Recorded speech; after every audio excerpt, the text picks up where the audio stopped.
Bismillah ar-Rahman ar-Rahim. Hello, people, and welcome to Footy Judgmo. Manchester City are finished. However, they're going to win the next 3 games, and everyone is going to say Man City are back. We all know that. They play 3 easy games, and they're going to be back. There is an echo coming from someone. I don't know who, but someone need to mute your mic and then let me know. Arsenal are back. Of course, Sulz is going to tell us that they're winning the league. They're going to overtake Liverpool and Chelsea and everybody. Listen, Gabriel Jesus, what a player. Kai Havertz today, I didn't like him today. Yes, he scored, but I didn't like him today. But Arsenal now must go on a run. I said I'm going to record an apology video if Arsenal win away against Brentford and away against Bournemouth. What's his name? Brentford, you play Brentford and Brighton. But listen, first, before we go on and enjoy the show, guys, let's get the likes to 100. There's over 200 people. We just started the show. We just started 2 minutes ago. Hit the like button. Let's get the likes to. I want to hit the likes, to be honest, on this show. 500 likes on the replay or live. So hit the like button. We're going to be joined by Kelk, and Dio is joining. I want to start with Manchester City and listen to Luke here. Luke Skywalker is telling you guys, hit the like button. 2 links. City are out of the title race. Everyone agree here? Like we all agree? City are out of the title Yes, race. they're done. Like 3 weeks ago. Finished. Beyond No, the no, we don't count them out yet. It's Pep Guardiola. You know, we don't know that war chest that's about to happen in January. No. They may just raid us all. Yeah. No. That oil money, that oil Arab influence is Giving very- them way too much credit. January. If they were gonna do that, they should have. January. If they were going to do that, they should have done it during the offseason this time. They did Yeah. not get the depth that they needed in the Sunderland transfer window, and you're seeing it.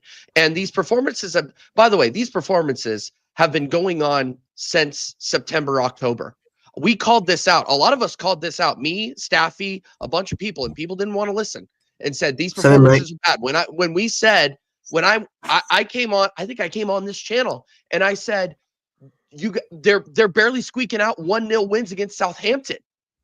And I was told it was champions mentality, more like championship mentality, because you guys are barely beating championship teams. With Rafael, it's over.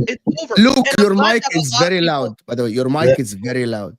And I'm glad that a lot of people on the Man City side are now finally realizing it, and they're like, okay, now where do we go from here? What's our next goal? Long time ago. Yeah, I know, but you're a real one though. There are some that are going to gaslight us to say, "Oh yeah, I'm not afraid of this Man City team anymore. They're done." You're missing the trick. You have to say they're in it because it just makes it more sweeter. The downfall, you know. So let's just continue to keep saying they're in the title race, you know. When they're 7th to 8th, let's just keep saying they're in the title race. This is what makes it even more fun to watch this implosion. So yes, Man City, you're still in the title race. Still believe, still think of the mentality, you know. In January, we always go on a run. We always go on a 20-game unbeaten run, and we're going to be champions again and 4 times and treble winners and yada yada yada. Yes, you're still in the title race. Come on. People are saying that because nobody wants the pressure. You have Liverpool fans who are just like out of their minds, like, oh no, we don't want to be called favorites. We don't want to be called favorites because we don't want to be wrong. The only ones with any chest are the Arsenal fans. Let's just say Arsenal fans need to chill with the chest. By the way, we need to chill with the chest. We just lost our best player for possibly 1 to 2 months. We're winning the league. I don't even care. We're not winning the league. I have no idea. Why are we hiding with big dogs in this? But let's before we talk about Arsenal, let's just I know more spit for a bit. Let's just talk about Man City and what happened today. Yes, and let's break down what the problems are right now with the City team. I know we've spoken about it for the past couple of weeks in terms of the midfield, Kyle Walker being Kyle Walker, but it'll be good just to get on hard by Villa's Twitter account. Yeah, so he's getting dunked on. He's getting dunked on every week. This guy's getting beaten like he owes money. Aston Villa literally dunked on him. I was like, brother, you need to go on the beach and just throw your phone in the ocean. Like, I swear to. Well, sometimes it looks like he's playing for the other team. He's constantly keeping the other team on side. Today, he literally escorted Aston Villa in for their second goal. Morgan Rogers I said absolutely it this ripped them morning on the apart. football tears. Every time he comes on, we give up a goal. Every time. It's And it's always insane. him So- who gives up Every the goal. Wait, which player we're talking about? So we're talking Kyle about Walker. Kyle Kyle Walker. Walker. So what By the was way, interesting? Wait, I don't wait, want to no. hear any of this. Do you know why? Because even without Rodri in the beginning of the season, and I'm going to be ruthless about Man City, you guys remember when Rodri was rested and Kovacic was man of the matches and he was bailing City out. No Yep. one It said was like 4 it's games. because Rodri, they were winning games. This is 100% on Pep Guardiola. He had Kovacic today. He had no legs, Gundogan, whatever. He had Foden today. He had Haaland. Doku's fit. Savino's fit. Bernardo's fit. Akanji's fit. Gvardiola's fit. When Kyle Bernardo Walker's fit. had a good game. With the, it doesn't. That's not the Bernardo. point. With all due Doesn't respect matter. to everyone, I'm have to take you back to August and September. No Rodri. He's rested after the Euros. He didn't have preseason. Man City winning a game after a game, and they said, "Oh my God, Kovacic can do the job." Today, Kelk, I'm gonna call you out on the football terrace. You're saying the midfield is overrun. That is the same midfield that started the season, and we all. Right. And I don't know. I didn't do shows. Hey, But I'm talking about the majority of the City fans. They were praising that midfield. Oh my God, Kovacic is doing this. He's gonna ball this season. Rodri can finally get his rest. But now I never everyone said is that. patting Pep Guardiola on the back and telling him you have injuries. Where were you in the beginning of the season? And don't tell me today they had 2 absentees. Rodri, who was absent in the beginning of the season, and Diaz. And you have played games without Diaz. It is on Pep Guardiola to motivate the team, put them in the right place, to perform. How is today Gundogan is the one marking Morgan Rogers? Why it's not Kovacic? Why it's not Wait, Kovacic? why are you calling me out about the midfield? I've been whining about this since I started coming on YouTube 2 months ago. I've been in the whining begin- about this nonstop. In the beginning of the season, were you okay with Kovacic being man of the match? For like 3 games, sure. But I knew Actually, that let's wasn't question. sustainable. Let her let's finish. put Kels, Let her Kels, finish. no, no. Olo, let her finish. Oh, go on. please. Follow-up I knew question that to was that. not sustainable. Great, we caught lightning in a bottle for like 3 games, but that was never going to be the case for the whole season. Nope. He's not that guy. Can I ask a follow-up Okay, question to that? fair enough. When- I didn't when- do shows wait. with you. When No, I MS wasn't on. question, I was not on YouTube True- back then. No. truthfully, I was whining on my Twitter page. You can go scroll through it, and maybe I had some good things to say. I don't know, but I never knew that was never going to last the whole season because Kovacic is not.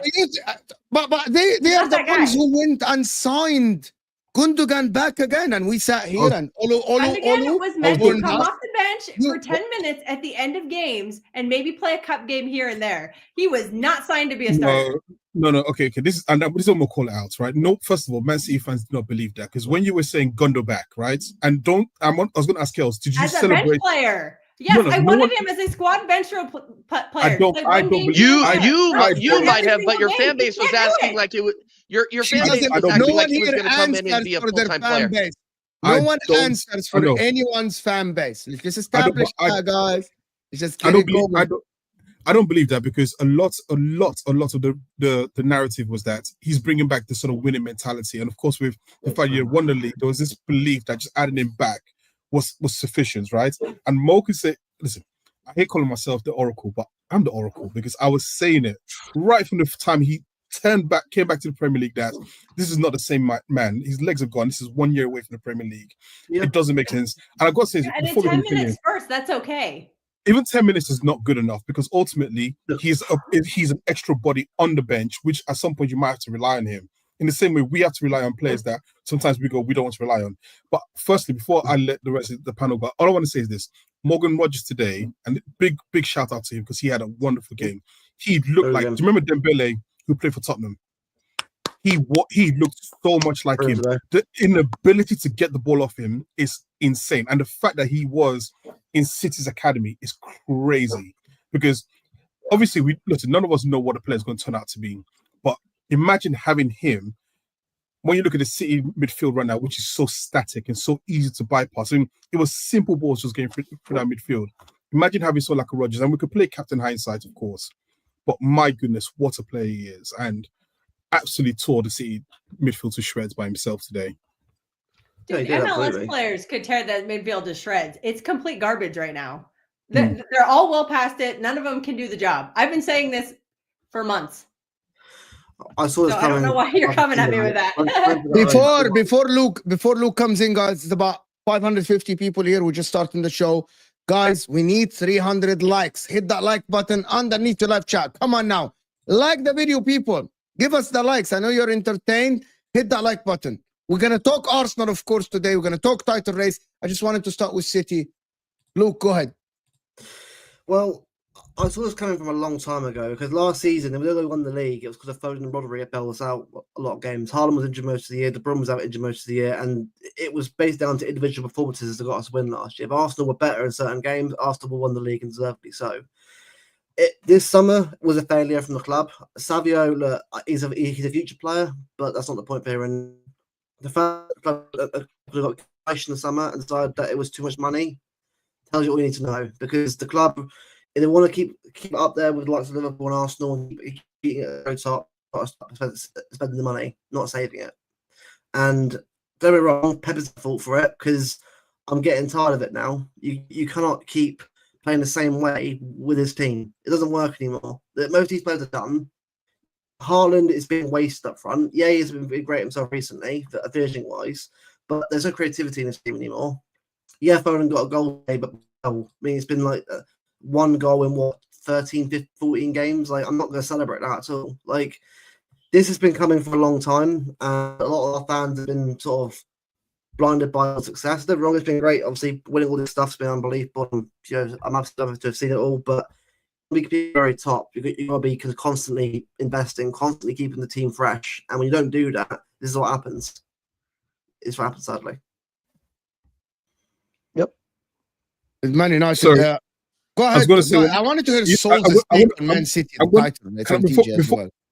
Before we go, I just want to ask a question. I've asked it before, Mo, and every time I get laughed at, and I'm going to ask you one more time because I think Mo's becoming towards my way of thinking as well.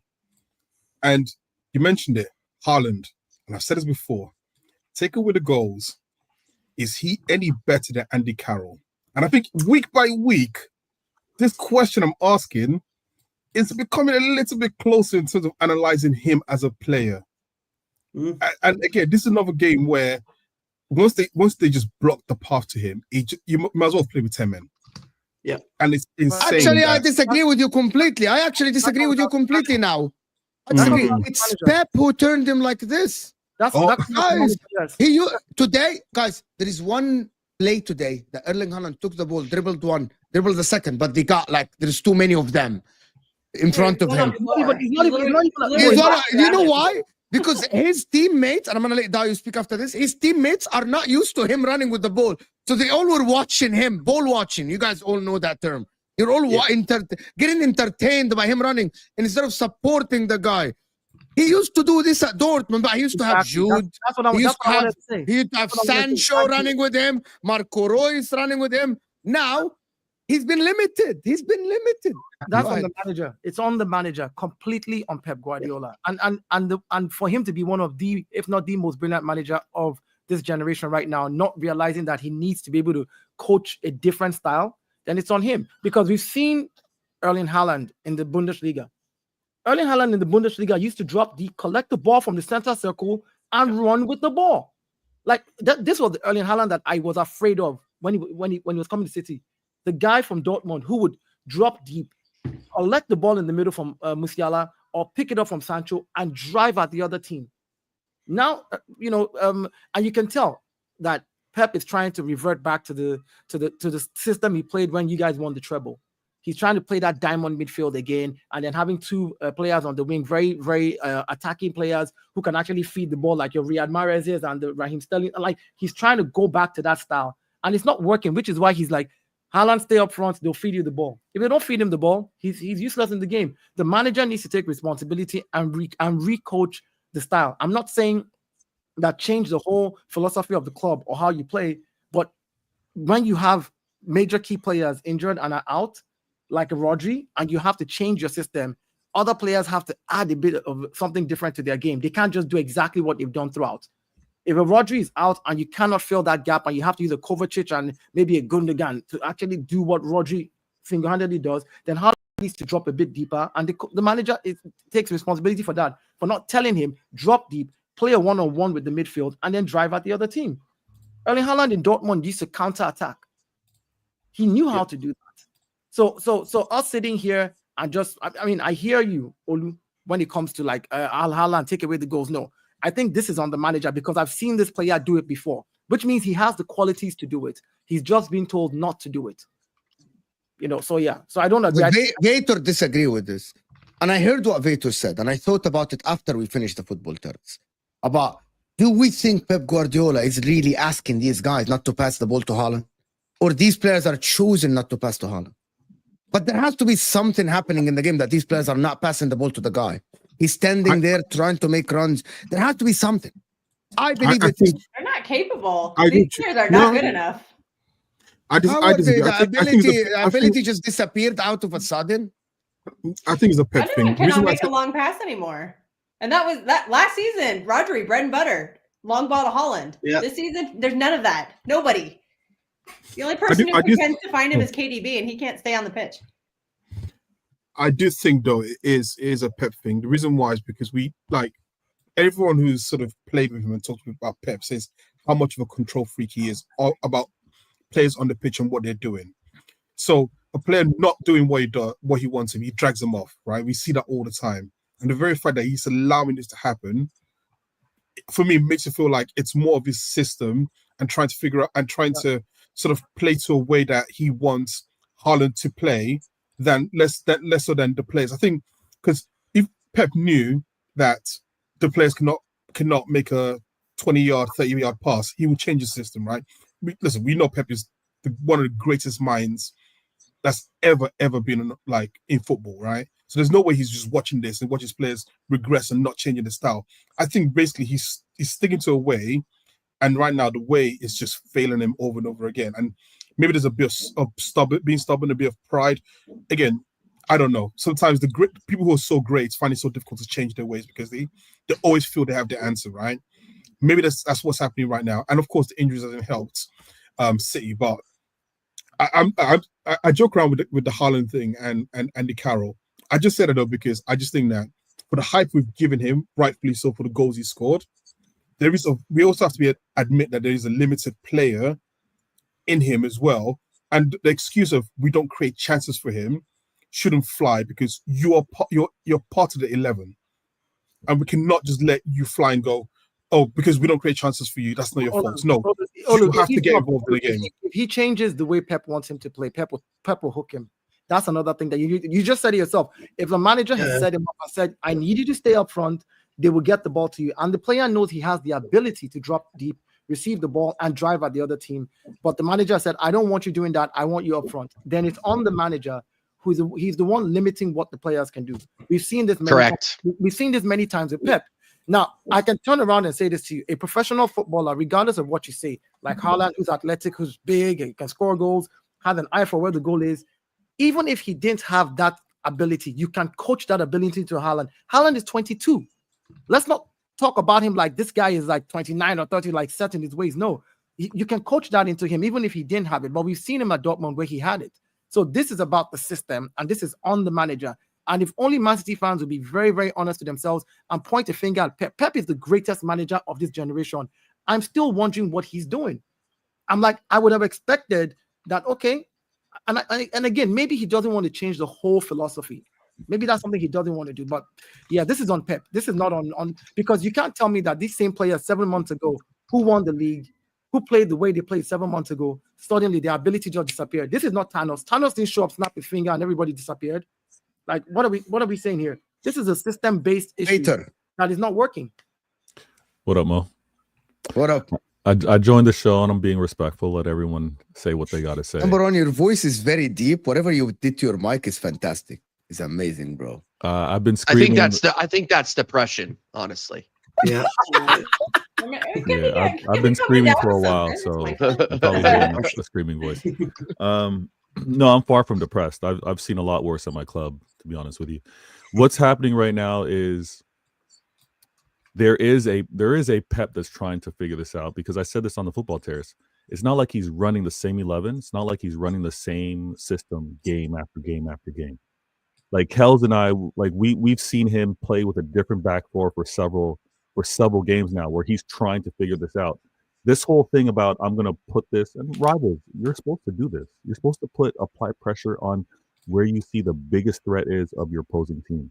You're supposed to say this is Pep's fault. You're supposed to put the pressure on us City fans to believe that Pep is the reason why we're dealing with all of this, so that we start talking and wanting him out of here.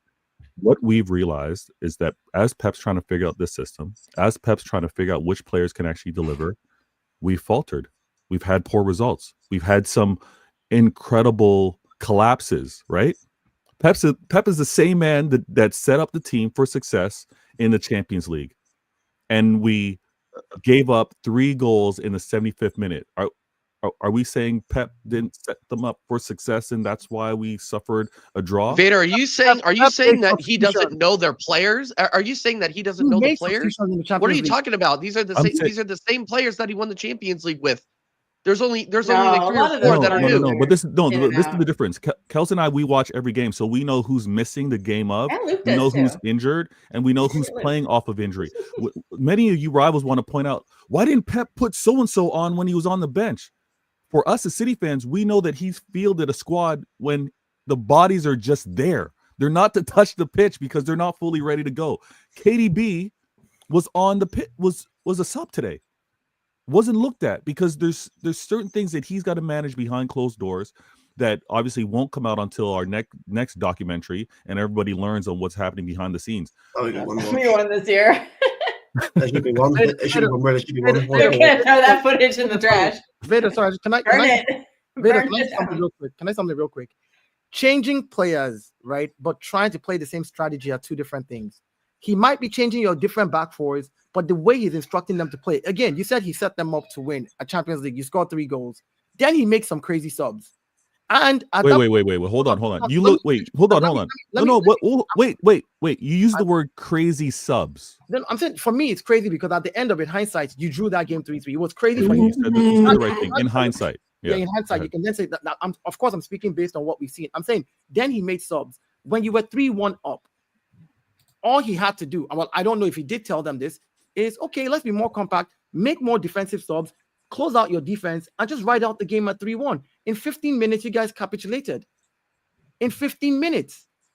So the point is, at what point do you see 3-1, 3-2, and then you're like, you know what, I need to make another defensive sub. Maybe take out an attacking player. Let's go and let's just ride this out. Well, he made a defensive sub in that game, but it was a young kid. Can I just interject and say something? Barcelona hype and Hansi Flick hype, guys. Yeah, let me just put that out there. Did they lose that game? They died. You guys know Atletico Madrid are ahead of Barcelona in La Liga with a game in hand, and if Real Madrid, you know why? It's because they have Julian Alvarez. That guy just wins everything. Oh yeah. Barcelona. Maybe it should have hung on to him. We should have.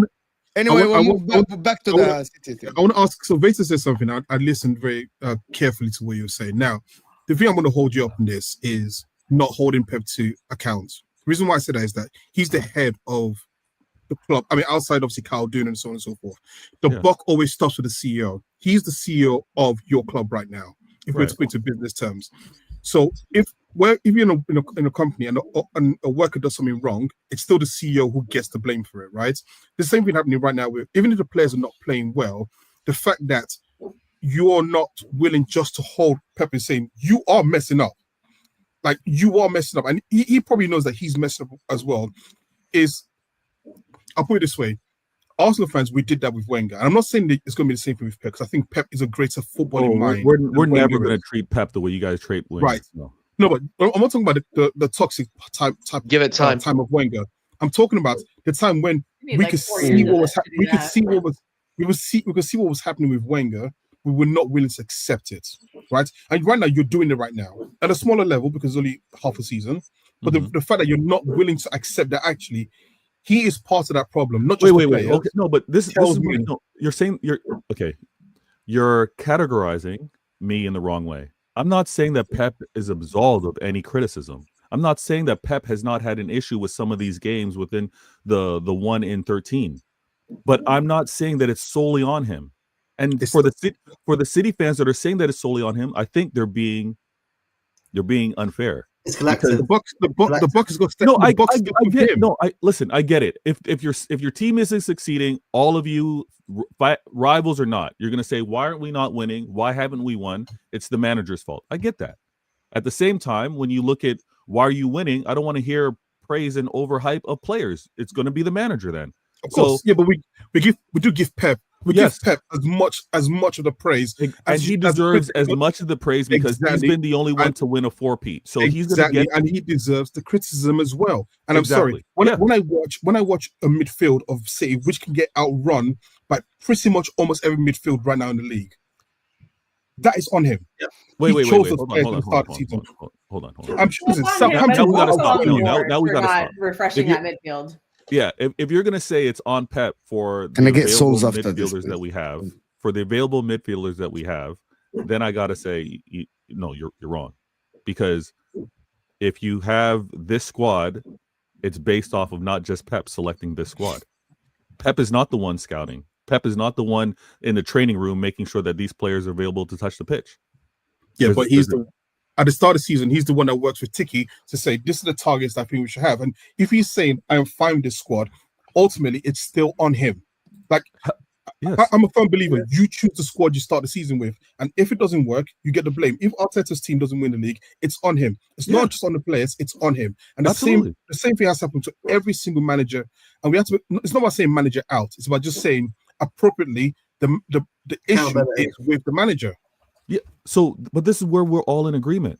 We've all said there's been issues with Pep. We've also, but we're not saying that it's solely like this is the problem. We're not saying it's solely on Pep. Fair. Right? I can take that. The reason why many City fans aren't going to react like maybe over seasons of frustration like an Arsenal fan is because this is so recent, and we've got the context of being like, we've seen the player mistakes that have cost us some wins. We've seen the available players that have not, or the players that have been available and the players that haven't been available due to injury. We also are putting into consideration, and there's no Liverpool fan on this panel, but we've also seen in recency Liverpool fans or their team that have competed at such a high level and after winning it, falling off. And this is us winning it after 4 years falling off. So there's a little more of a, hey, relax, guys. Yeah. We'll be back. Let's kind of deal with this. And I've heard many City fans before this even happened. Someone told me that Man City will win the league next season. Well, hold on. It all depends on whether we do a madness in the transfer window, because that's realistic. Do you think I'm lying, TJ? It's actually I don't think hold on. People in the chat that watch me every day. I can't remember the panelist that said it. You guys remember better than me. Who's the panelist that said City will win the league next season? I can't remember who. Mo, here's the thing, Mo. Don't let Mo we get away with our this. club to buy Mo the works players with we like need 3 next City season, fans. and we don't back Arsenal I fans. work Don't with back 3 City fans. and Liverpool fans do not back their owners to buy the players they need. Yeah, and Vader, you're two of them with your hood up and your hood down. That's like Vader hood up, Vader hood down. That's two Man City fans. My whole thing. No, hold on, real quick, because I haven't talked in a few minutes. Salad. No, Mo, I believe what you're saying. I believe what you're saying because this is Man City copium on 110. Like this is absolutely insane to me because the amount of slack that Pep Guardiola is getting. You live by the sword, you die by the sword. Pep Guardiola is one of the most regimented managers in the world. And as a result, you suffocate players' creativity. Jack Grealish being the 100% biggest example of that. You take away his creativity, you do not see the Jack Grealish at Aston Villa. He becomes a bit part player. And when your bit part players start falling through and they're not able to fulfill those roles that you are regimenting them into, you have no creativity, you have no bailout. And now you're starting to see it. Jack Grealish played different today a little bit. He took a shot that went to a throw-in. It's different, a little bit a change. Jack Grealish has been mid the entire time he's been at Man City. And don't get me wrong, I think Jack Grealish is a baller. But in a regimented system, you severely limit his capability to create for you. Yeah, that's my point. No, okay, that is a fair point. But at the same time, when Jack Grealish joined our club, who in our midfield is he going to replace? Think of the quality that we had when he joined our club 3 seasons ago. Tell me which We're talking about now. We're talking about now. But we're not talking about 3 seasons ago. Oh, so as you talk about so who is he going? So who is he? So who is he going as you to talk now? about So who is he stifling going his to replace creativity now? All right, so you talking about stifling his creativity and the Jack Grealish that we knew. You're only talking about this season, not previous ones. Oh no, it's been happening for a few seasons. That's right. For a few seasons, he's not able to get into the midfield because of the quality Jack of our Grealish midfield. has been horrific since the day he joined Man City, including the triple season. And the people if your argument is that he's being played out if your argument is that he's being played out of position, then he shouldn't have gone there in the first place. No, he shouldn't have gone there because you know what? He was able to do something that everybody dreams of, and that's a trouble. He made the right decision coming to City. Don't roll your eyes. Every player would dream. To be a bit part player, he went from legend status at Aston Villa to being a bit part player at Man City. Okay, cool. Good for you. You won the treble. He wanted to challenge himself on the best team in the world. Not everybody will do that. Winning a treble. Get out of here. Challenge himself in the best team in the world, where he is a bit part player. Okay, that's fine. Okay, fine. Hold on. I don't see that. I don't see that as a challenge. Settle for less their whole career. What's wrong with that? Is Aston Villa settling for less after today? Do they look like they're settling for less? What if they won? Declan Rice settled for less. He had a chance. Okay, we're not talking about Arsenal. No, we're talking about the player. We're talking about a player making a choice. Vader, don't get triggered. Don't get triggered. Let me just make this point. I found somebody who's willing to challenge themselves. Here's the thing. I know it's work, but I need Dio. Can we let Vader answer TJ, please? Because it's it's like Go on. He called him out, like, so I need him to answer. My whole point is, if a player is choosing what could my career be versus what do I want to play for, the player that chooses to play for trophies is the career that I want, is the career that most players want. They don't say I want to go and be a legend and never lift my arms and raise a trophy. They want to be part of something that's historic. He a Manchester City? Is he going to be a Manchester? Let him finish. TJ, let him finish. And Jack Grealish came to Manchester City, challenged himself to be able to do something which was considered impossible. A treble followed by a four-peat. Every player dreams of that. Every player doesn't just dream of, I'll get my money and I'll be a legend and not win anything. No, that's not the aspiration of any player. Maybe it is for you as you look at things, but not as I see it. No, and that's fine. You can make those blanket statements all you want, but he's not gonna be a Manchester City legend. He's gonna be. No one's talking about a legend. Who cares? Who cares? He doesn't need to be. That's fine. Okay, that's fine. I would assume that some footballers would want to be a legend, and I wouldn't want to be. Oh yeah, no, I was there also. I wasn't the guy. I was there also. But that's okay. So let your player be the guy and not raise the important trophies. See which. You don't think that if he stuck with Aston Villa, he wouldn't have won trophies? Because I think Aston Villa are on course. TJ, you're missing the point. Well, didn't they use that money from Jack to buy these players that are carrying them right now? So maybe they don't sign those players, and maybe they're not good right now. What Unai Emery has done there over the last 2 years is absolutely. Well, some of it is from that 100 million fee they got. 100%. I don't believe it. Money because of these fucking rules. Nah. They got a rich owner who wants to spend. He's not allowed choosing to. not to believe it.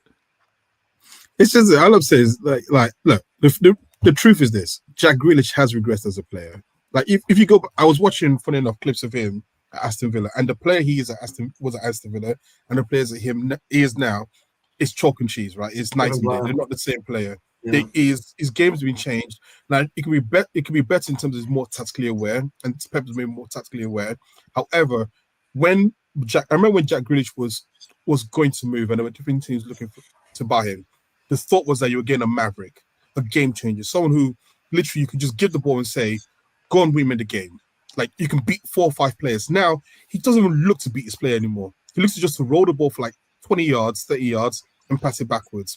Objectively, you can say he is not the player that everyone thought he would be. And also as well, I don't think Jack Grealish was important in you winning the treble. That's there was a piece of it, No, it was a piece of it. I but I don't promise think you, it if I played on that left wing and I got a season with Pep to train me out, you would have won the triple. No, as you're well. not starting above Jack Grealish. Get out of here. So, broski. Here's Broski, if I played on that left side and I had a year for Pep training me to pass the ball back, to do the pop, pass back thing, you would have won the I triple need, as well. you know bro. what? You know what? Challenge everybody in the chat. I need to see some shorts of Mo and his ball skills. I need to see that before. Bro, I'm I fucking 40 years old, bro. Yeah, buddy. You're telling me that if I had in my 20s, if I had a year with Pep to train with no pressure after £100 million move, and I play in the triple just to pass the ball back, you won't win the triple.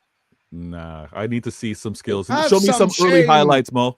Show me some back in the day highlights. I before can, believe it. 100%. I'll get you that. I think the difference for me is like I'm not trying to conflate winning. What the City team has achieved with Pep is amazing. A 3-peat, for treble and a 4-peat. It's up there with the Invincibles. It's something that's magical. Hear me out. I'm going somewhere with this. I understand that. I'm talking about what Pep has turned these players into. Jack Grealish could have been he was an amazing player who's now a system player. Yep. Who now that Pep's system is not working, Jack is unable to carry the team. And you're right. When you bought Jack Grealish, who was he going to remove from that midfield at the time? Nobody. He was going to be on the bench. And then by the time you needed his maverick status, you had converted him to a system player. So now that you don't have a midfield and Jack should be stepping up and being the guy that should come in there and do the magic, he's unable to do it because of how Pep has created this system that has turned him Spot on. into that guy. So that's where the issue is. I'm not conflating these wins. Of course, as a player, you want to lift trophies. You want to do this. You want to do that. Yeah, great stuff. Everybody wants. That's the bottom line. That's No, not TJ. Listen, that's the banter side of it, right? But if you're talking about the player and the system, one win in 12 games, I don't want to hear it. It's on your manager. One win in 12 games is on the manager. There's nowhere in the world where you're going to tell me that the players are the ones letting him down 12 games back to back. Did you watch the United game? I watched United game. And you thought that was Pep's problem? Let me ask you a question. Guardiola, who's your second highest scorer right now and has been one of your better defenders this season, could have cleared that ball 9 times out of 10 without getting there. Would have could have also not been opposed twice. So Gavardio's poor clearance is Pep's no. I'm saying the position in the system, pushing Gavardio that high so that when the counter happened, before he could track back. Not just that. Dio, not just that. The fact that Dio just says something that's critical. Gavardio is your second top goal scorer. That's embarrassing, by the way. That is crazy. No, we're not creating anything. That is at all. Crazy. Terrible. Like you can't sit here and I don't think these players are capable of it. Even worse. Man City have got a goal difference of 3. 3. We can't have a goal difference of 79 every season. No, but wait. The point I'm trying to make here is the regression you guys have made is so crazy. How can you look at that midfield and be like, yeah, these guys should be scoring 60 games? I don't know what they're looking at. They think we have our perfect 11. Whose fault is that? Whose fault is that? Lord, they didn't buy any. Not having a spine in the midfield. And 30-years to be a good midfield. Exactly. So isn't Pep Guardiola supposed to be recruiting players to adequately replace these players that are aging out or leaving? That's on the manager That's too. him and the board. It's both of them. Exactly. So if you say, we can't force players to come here if they don't want to.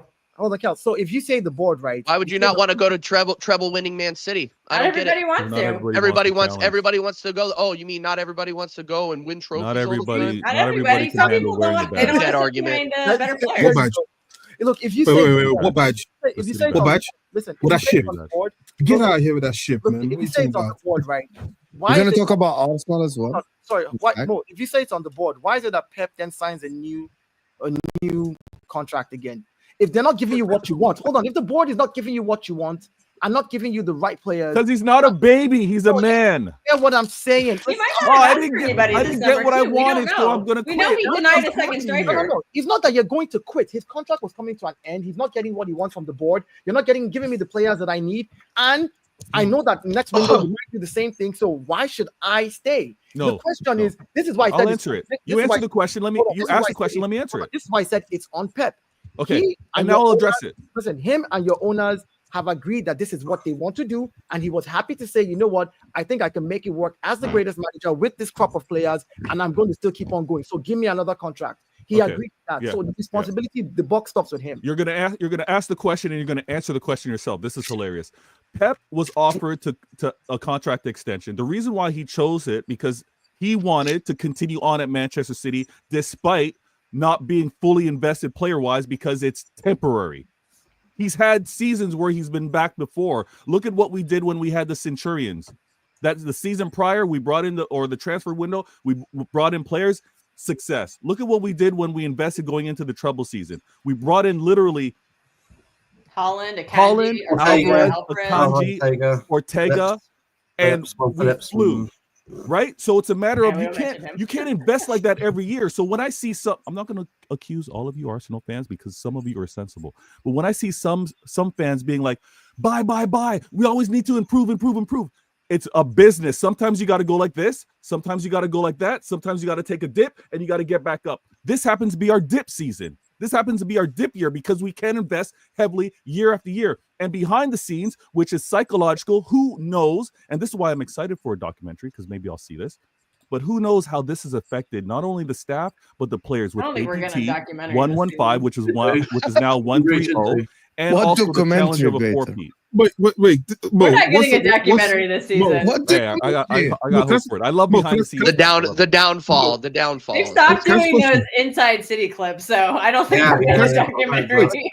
Again, I like to wait. I like to listen to what people say. So again, Vasa just mentioned that investing, like you didn't invest as much, right? Now I'm pretty sure I've heard Terry mention that. Like Man City have pretty much almost United invested Terry? the same. Yeah, no, I don't know what. United Terry. Like you guys have almost invested the same amount of money as Arsenal have done in the same time. So you have been spending money. Your club has been investing even when you were at a place of strength. The problem is that those investments haven't panned out. And rather than you guys say we have invested but invested poorly, you're almost like, or right now it sounds like you guys are almost like discarding to one side and saying, no, now we need to do big investments. I'm sorry, you don't spend the amount of money you spend. Oh, you are right, but you are right, but it's like, look, Phillips terrible signing. Nunes, no, not good enough. That's 100 million. Goku's That's 100 million right there. To be fair, he's been one of your best players this season too. He hasn't been that bad. And then on the backside again, you sign certain players and then you let go of the better ones.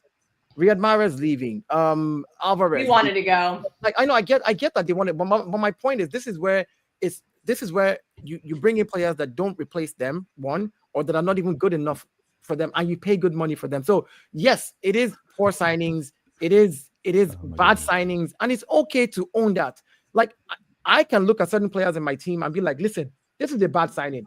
You work for 1 year, you're not working the next year. I want you out. I want you out. 1 year.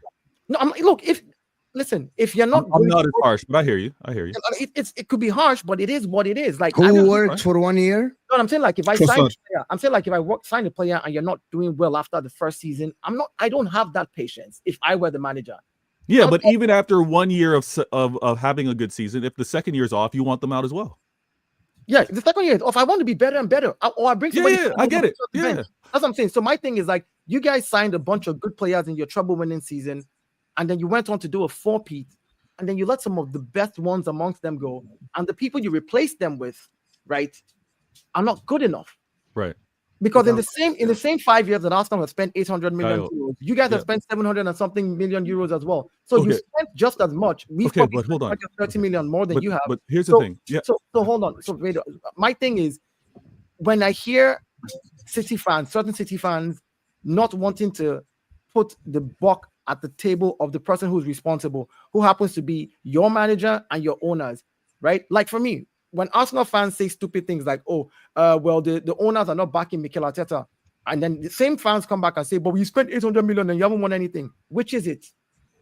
If you think 800 million is a lot, then that means the manager has been backed. If you think it's not, then manager, you see what I'm saying? So for me, I think it's on Pep. Everything that happened, this 1 in 12, and again, I'm going to be real. Yeah, it's as simple as he's lost the dressing room. I know people don't want to say it. I don't think people want to say it, and I don't think people want to admit it. Yeah, I don't think he has. I don't think he's lost the dressing room. No, though. no, I'll tell He you. hasn't I'll tell you lost the why. dressing room. They keep playing in his system. He hasn't lost the dressing room. It's just the No, system. no, they're not. Can you they're not- define what you mean? Because Yeah, I've been let the man make his challenged on point. this one. I said that. Can you define what you mean by lost the So dressing room? Yeah. So the reason why I say it like in them words specifically, humans do not react to like a toxic and intense environment for year upon year upon year upon year. This is why you need to refresh. This is why the likes of Fergie's have to refresh their systems, their teams, their players, because the intensity can get to players. And I feel like this is why, like, a lot of these top coaches have to bring new blood in.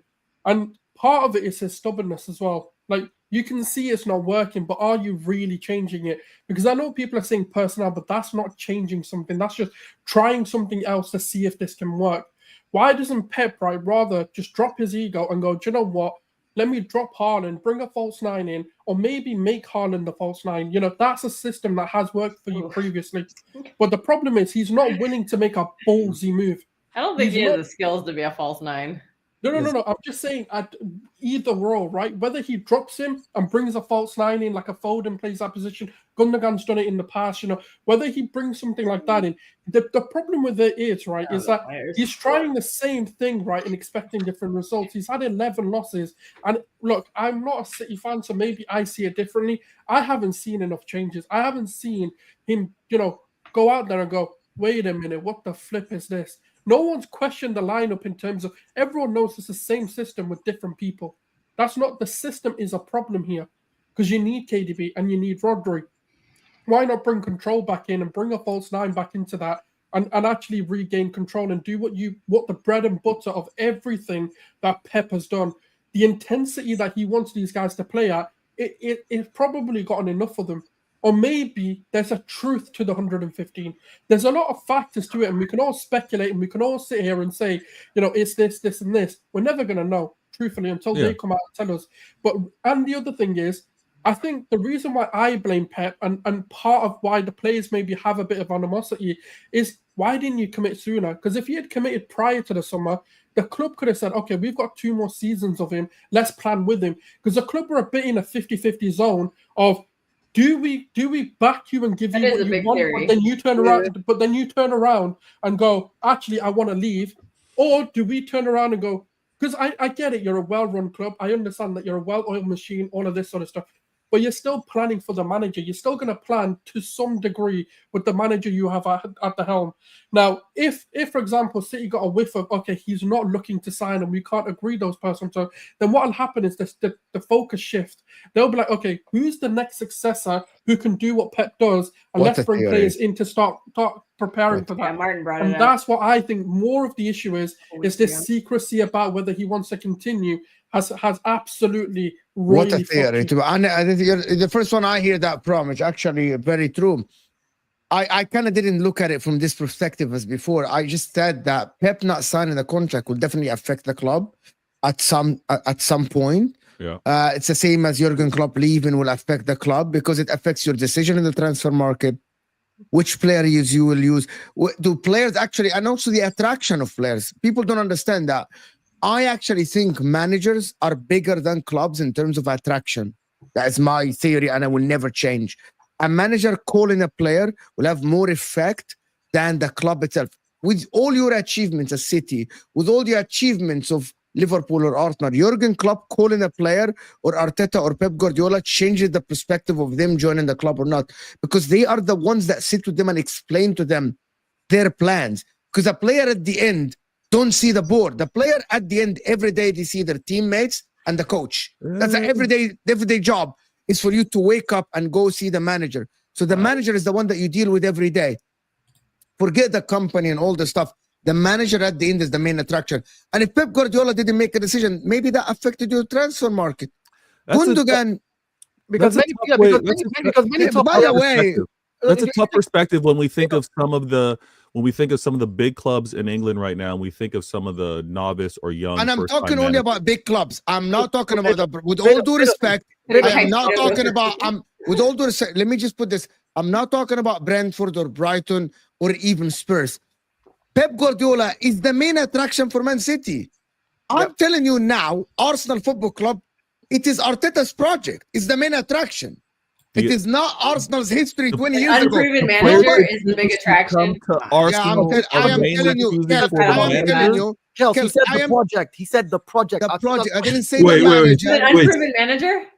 Sorry, wait. Proving up. Wait, Hold on, Olu, wait. wait. Olu, No. Let me just say this. Can I, let me respond. It was his You- first hold managerial on, job. Hold on now, guys. Everyone, Just- please. Mhm. I'm gonna Listen ask to Kelk a question. Hold on, Olo, please. Kelk, do you think in next summer, what is the main attraction for Man United? Man United is a club or Amarim's project? I think it's both. I mean, a lot of kids grew up cheering for Man United. Like they were little kids during the Fergie era. So that Right, probably we're attracts not some gonna- of them. we're not Like, gonna I think put- Hoyland said that when he signed with them. Like he always dreamed of playing for Man United, and that was under Ten Hag. That's So- what But I'm I saying. That's never what- said. But See, they're gonna hold on. get inspired and hope if I Amarim does a never good job. said- That might compel people to. I come never there said more. that Yeah. Arsenal. I never said that Arteta is bigger than Arsenal. But at the end, I am telling you, when you go work with Wait. someone that hold on, Olo, please. When you I'm go not saying work with anything. someone, when you go work with someone that is developing your career, it's the manager. Jurgen Klopp is the guy that you want to play. Of course, Liverpool is an attraction, right? But in my opinion, Pep Guardiola not signing a contract definitely affects a player's decision. You can't tell me it doesn't. I know. Because And that also- player, Disagree that with player, you at all. guys, Wait. Give me a that second. player. Give me a Let second. me add that next sentence. That But we player did doesn't attract know. good players before Pep. Yeah, So we you did. know. It's great. So Kelk, do you But think guys, that- let me tell you, that player doesn't know who is gonna teach him football after 1 year. He just Then why does- did David Silva and Sergio Aguero and Vincent Company? Why did they go to City? You still had Mancini before. Mancini is good and They went for attraction as well. Mancini. And by the way, I'm not saying that Man City themselves are not an attraction. People don't get me. It is not the only attraction.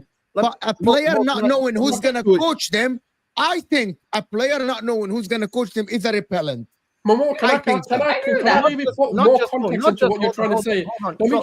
Let me just clarify what Mo's saying, right? It's like this, when you go, and especially when you kind of establish yourself in your career or whatever it is that you do, if you now go into an interview, what are the few questions you ask? What is the future like in this company? How long are you committed to this? And what kind of projects are you working on type thing, right? So you're going to ask about the future of that sort of club, that, what is it? And in the context of Pep, right? So Pep, we already know, and football contracts are out there. His contract is coming to an end. Are you committing? Are you going to still be here? Or who am I going to be playing under? Because the thing is, Man City can go get a big manager. I don't deny that. Don't doubt. They can go get Carlo Ancelotti. They can go get another manager who attracts these names. But the players are not sure. They don't know. And the club can't give them an answer. That then brings into a doubt into their future. What if that manager who comes in doesn't suit me? Then what happens? I think So the there's only two- two, I there's think two in my opinion, the only two unassurances. at the current moment in England, I think in the current moment in England, because of the projects and everything, managers have big attractions. Like, Yeah. for example, a player, I think, for example, and let me give you an example. And I'm asking you a yes or no question, everyone. It's a simple question. If Man United go in the summer now for Gyökeres with Amarim, do you guys think they have a chance of signing him? Yes or no? Yes. Yeah. Yes. Let me ask you the same question. If Ten Hag is still here, do you think Man United have a chance of them signing him? No. Yes. Nope. I think they still have a chance. Absolutely Look, not. It's a lower It's a chance. lower Small chance. Anyone Very that small, says very yes, small. It's a lower chance. A way It's a lower lower chance. lower, chance. I way would lower. say- yeah, I Thank you. wouldn't There's say zero, Thank you. zero chance. Way, Zero. let's not say zero, but Dayo put it way lower chance. Thank you, Yeah. Dayo. That is my Can I- point. Absolutely. And also, Okay. wait, sorry, can I just also make one point? Wait, before you go, wait, before you go. The perfect point is this. Look at teams such as Leeds, big names in English football, right? Nottingham Forest, massive name in English football. I don't know that in the Premier League, right? There've been other teams who have been across the world who have actually won Champions Leagues, for example. Like you look at Red Star Belgrade and so on and so forth.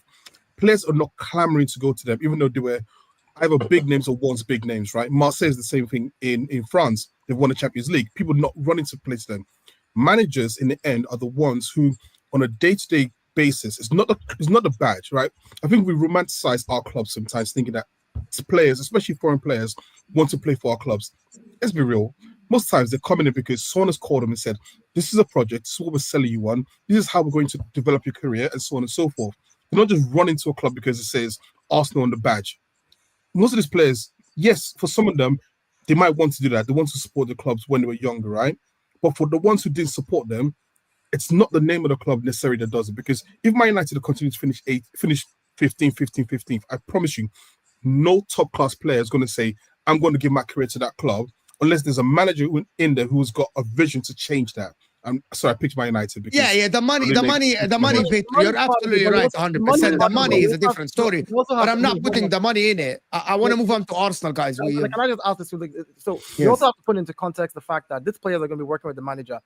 If I were a football player, I'm not just going to go to Arsenal if Mikel Arteta is no matter how good he is, if he's a horrible manager that I've heard he talks down to players and that's not going to work for me, I'm going to be unhappy at the club just because I'm getting paid and I don't like this manager. Why go there?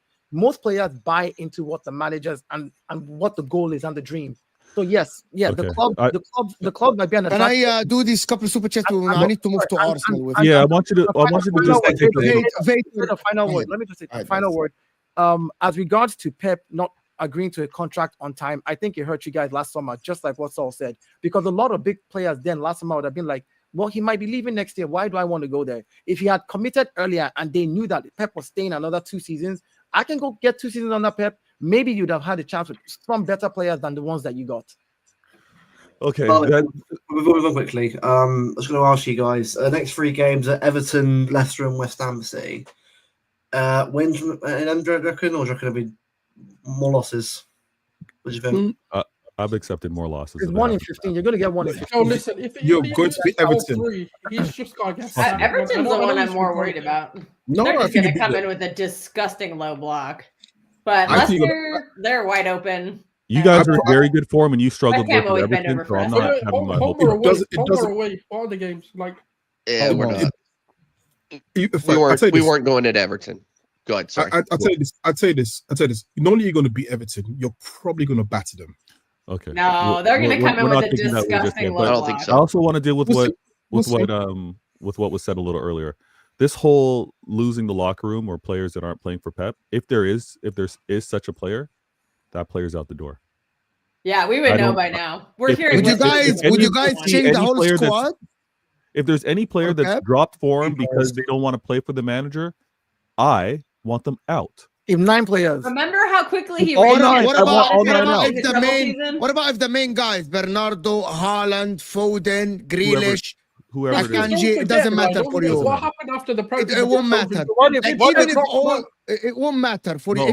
Let me give you an example. Yeah. If Haaland tomorrow wants to go, Ederson is not happy, Foden is not happy at the club, Grealish is not happy, Akanji is not happy, is that okay? Just change them all.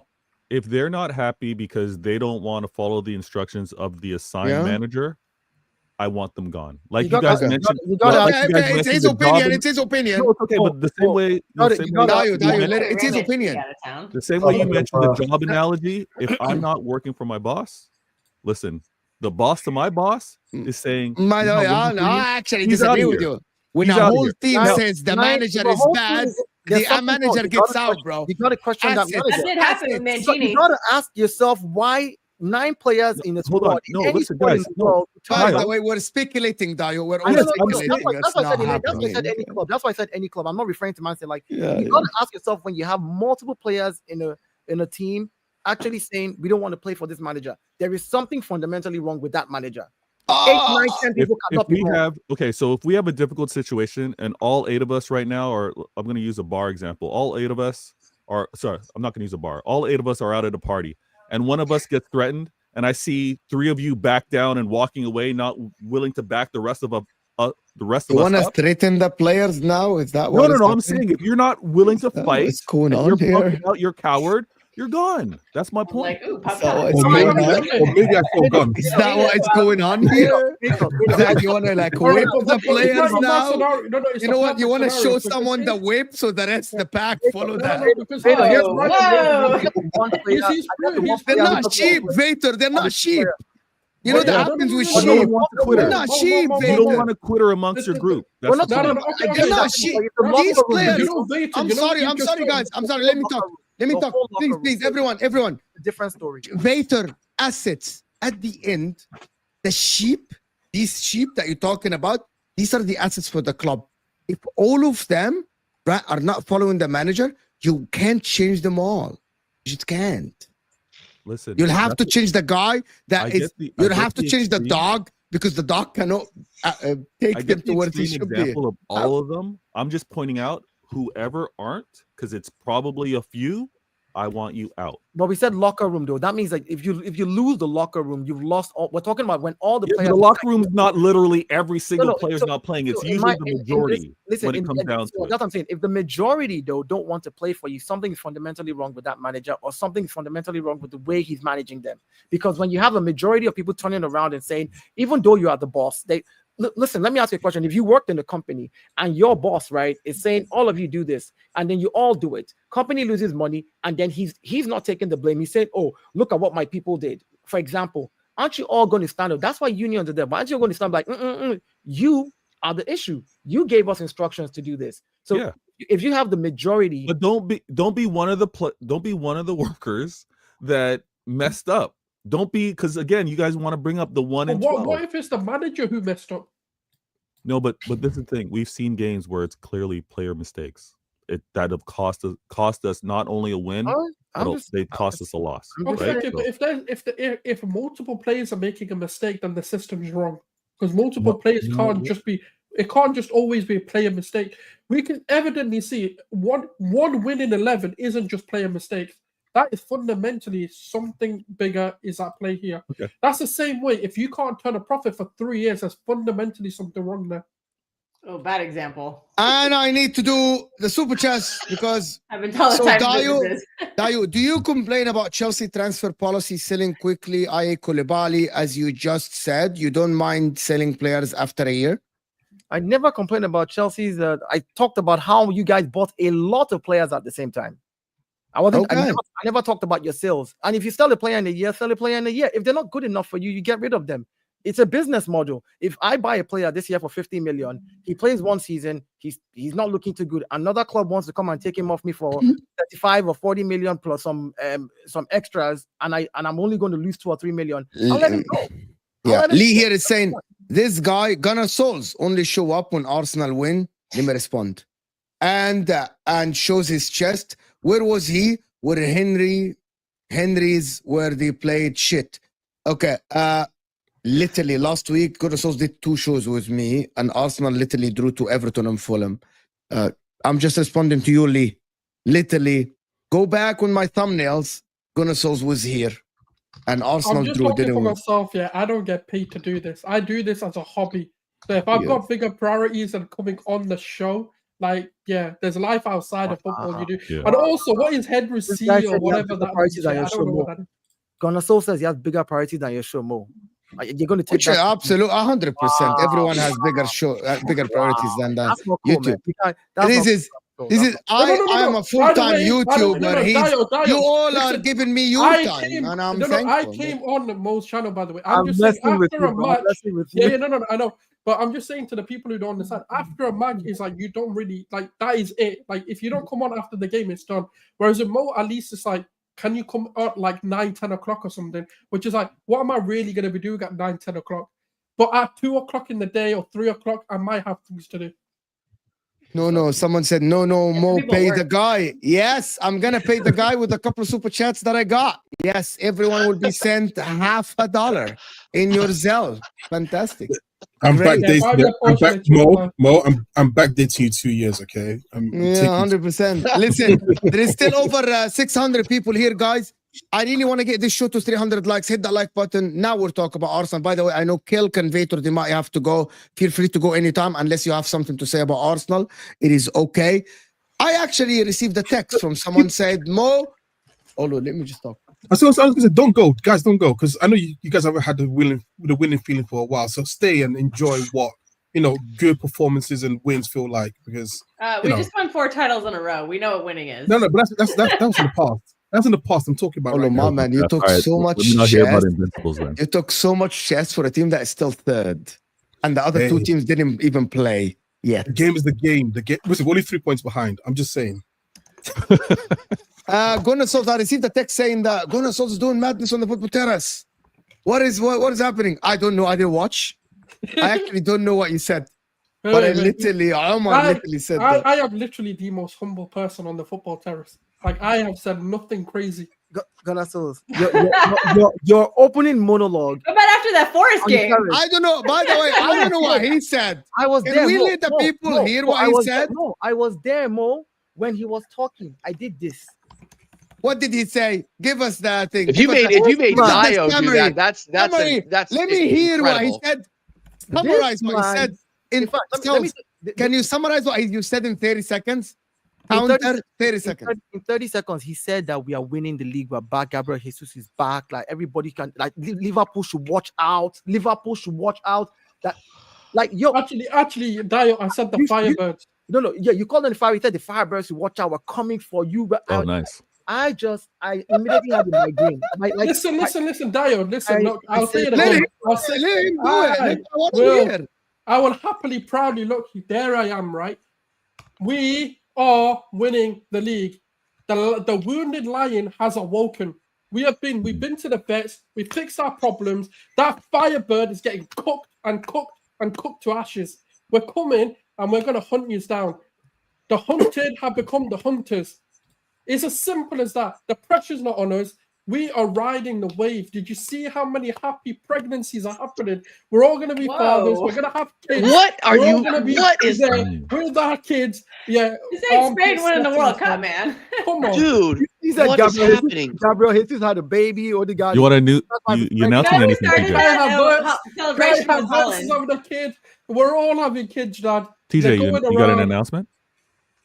Oh. What do you expect? Oh, that I'm having kids. That's hilarious, actually, dude. Actually, I just had a baby 2 weeks ago. Congratulations! Oh. I saw the little thing. Congratulations, my Look friend. at that. The I fans, knew. the players, the manager, the caterers, the The fans, caretakers. We're all having babies. All having babies. But of That course, is there's so something to wild. celebrate. That is so wild. DJ, you don't understand. This is exactly how he sounded on the terrace. I did this. Like, Dude, you know, and me and Dio disagree on a lot of things, but when you have Dio hiding in shame, that's a statement, bro. Like, that is When I'm rude. celebrating on my own because I backed this club, right? I would not see you guys there. You're backing this club What after are they we? did what we were supposed to do against Crystal Palace twice in a row. Okay, good. And we just lost our best player for 2 months. What we should have done is win the league. When we win the league, I'm not talking about We're not winning the league. I hate to spoiler alert for by you. the way. This is not a tune just because we party beat pooper. Palace. I've said this for 8 weeks. We're winning the league. That 9-point gap is nothing. TJ's a 9-point pooper. gap is Oh nothing. God, Jets are gonna flip out this 3 weekend. points, guys. 3 points gap. Or 3 3 points point, gap. whatever it is. I don't care what it is. It could be 15 Three for all I care. points. 3 points gap will turn into 6 when Liverpool win that game in hand against Stop Everton. rating What on if the they parade, don't win TJ. tomorrow then? Hold on. What if they don't win tomorrow then? If they don't win tomorrow, that's a different conversation. But they're going to win tomorrow. So why are you assuming that they're gonna Yeah. win tomorrow? Games in hand right now. Spurs will lose to Liverpool tomorrow. They will lose. Spurs. It's Spurs. like we're depending on Spurs to have our rivals drop points. Obviously, these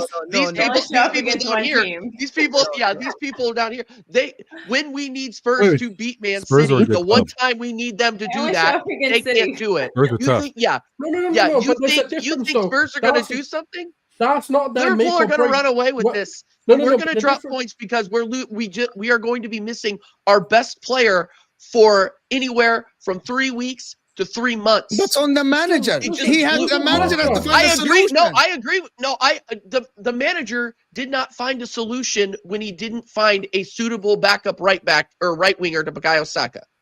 Raheem Who's the Sterling is Marcus not it. tough. Raheem Marcus Sterling wasn't even in the squad today. So don't try to sell me Raheem Sterling as a solution. You I got want to know Martinelli, where this Havertz solution is now. coming You from. got Jesus The issues fighting. we have. To be honest with you, I think it's so Mo, can I ask easy. you a question? Mo, can I ask you a question? Can I ask you a Yes. question? Yes, I want to ask hear me this anything. answer. Do you think Gabriel Jesus can maintain this kind of pace and maintain this? So this kind of pace is crazy, but I think if he gets a game or run, I think he can be a That's when we great. say he cannot. I think it's a purple patch. Nah, He's he found just his gave me what level. Havertz gave He me last just season. asked me a question, and I'm like I think trying he's to answer. I think he's had and I think he's had I'm I think he's denied had a answering on fantastic- my No, channel. go ahead. but fine. Go, Mo. Sorry. I'm denied Go, Mo. answers Sorry. on my channel. Me and Jess have been doing shows regularly for the past like 3-4 weeks, and we have been saying that you cannot ask Gabriel Jesus to deliver without giving him a run of games. Now is the time that Mikel Arteta shows no favoritism. Even if Gabriel Jesus, for example, drops a game without a goal and assist or something, Don't drop him. Treat him as good as you treat Havertz. When Havertz had a bad run, Agreed. you keep faith in him. Yep. This is on Mikel Arteta, by the way. I know that he had a game of running games before, but also Gabriel Jesus is not a horrific player. Nah. He's not a horrific player. Pep Guardiola was able to use the guy and utilize the guy in a Centurion season. And by the way, we're not asking Gabriel Jesus to be Erling Haaland and get you 25 plus goals. All he needs is to get a good run of games, score a goal here and there, get the people involved, because he's more technical than Havertz. We all know that. He's more technical than Havertz. I want Mikel Arteta now, show faith and show me that you don't have favorites in this team. Gabriel Jesus, if he plays against Ipswich, let's say he scores. He plays against Brentford and he doesn't score. Don't drop him for Brighton. Yeah. Keep faith. Yeah. Like Great. you do with Havertz. You kept faith in Havertz. EJ and Faith. That's gonna be tough. My point to answer the question Thanks, again, Peanut Gallery. the last thing I'm gonna answer this is that, do I think Gabriel Jesus can continue this form? Absolutely fucking not. He's not gonna get a fucking hat trick. He's not gonna get a hat trick and a brace every game. But he will get you good games. No, but there's a difference though. Like, he doesn't need to score a hat trick or get a brace or all that. If he can involve us into 2 goals or get us 3 goals because of his involvement, that's good enough for me. That's it. Thank you. But people are, but he doesn't score. What a fucking Havertz scored today from a rebound from Gabriel Jesus' header. I hit the post. So can I just throw something out there? Let's go to the first half of the Crystal Palace game in the Carabao Cup, right?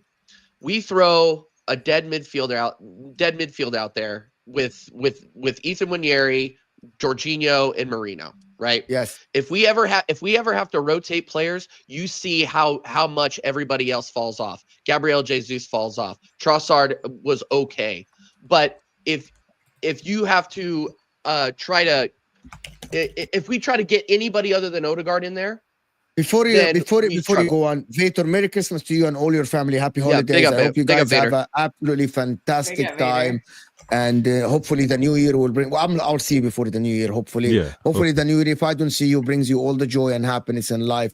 I want to thank you for being a friend and always coming on the show. Thank you so much. Guys, Vator channel is in the description.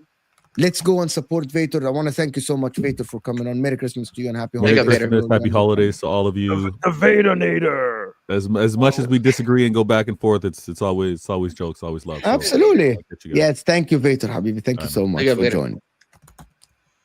Yeah. No, so my question for the Arsenal fans is, does the lack of depth on the wings now scare you or worry you? Nope. No. No? Martinelli has been very inconsistent. Trossard can put in a job, but he struggles when he starts games. And then behind him, you have Raheem Sterling, and that is it. Yeah, I ain't worried. Your other winger, you're now playing in the 9. Your other winger is in Jesus, or do you mean? Correct. Big up, Luke. Merry Christmas. If worst comes to worst, put Havertz down the middle, put Jesus under the wing. So it really doesn't matter what we need to do. There's always a solution to be found. And if this manager that we've backed and we've said that, has got the ability to get us off the line, I simply am a believer of one injury, regardless of how crucial that player is, should not derail the season and derail the expectation that you have for the team. Now, agreed. I'm not saying the injury is fortunate, but the only fortunate thing that we have is about 9 days before the window opens. Now, if we're a serious club, we see like Saka. Obviously, let's see what the prognosis comes out, how long he's actually out for. Because I know people are speculating 8 weeks, some saying longer, some saying whatever. Right? Maybe the season's over. I don't know. But if we're a serious club, what the club should be doing is let's find a solution to get us over the line into the January window, and let's go get someone. If it is that bad. If we're really saying that we can't rely on the likes of Jesus, Martinelli, Trossard, whether Ethan goes into that position, whether there's someone in the academy or whatever the case may be, I believe that there is a solution, and I think Martinelli can get us over the line on that right wing and Trossard going onto the left until we get to January, and that's when we need to worry about it, if we get him or not. Arsenal should spend a lot of money in January. Maybe this is the sign. Why nobody thought about that? Maybe this is the sign for Arsenal to go and spend. The manager has come out and said, don't expect any big splash in January. No. He said unless there's something that happens to the squad. He said we're looking at it. If something happens and we have to do it, make a move, we will make a move. He didn't say don't expect. His words, and I quote him again. We're looking at it. Things are changing. We're looking at it weekly. Things are changing. If we have to make a move, because he said if we have to, we will make a move. He didn't say don't expect. So there's a big difference there. It simply means if Bukayo Saka does not get injured, there is a point getting the backup, but if you get a backup just as good as him, that person doesn't want to be on the bench. So whoever you're going to have is going to always be at least a tad, somebody who's trying to push him. It's like well, we need to bring in a starter. No, I mean, and I know, but the other wingers are used to rotating. I know. So what I'm. Yeah, I agree with Kelk. You need a striker. You need a striker. I'd be calling Austin Today right showed now. that you need a striker. Agreed. Because you can pick. You can. Well, we need both. We need both. We need both, to be honest. And Jesus doesn't like playing on the wing in Arteta's system. If Osimhen comes in, he's got no choice. Short-term solutions right now. The January window is coming. We don't know what will happen January window, but even if you look at this Arsenal team now, let's assume there was no January window. Bukayo Saka gets injured. We still have Leandro Trossard. We still have Martinelli. We still have Gabriel Jesus who can play in that wing.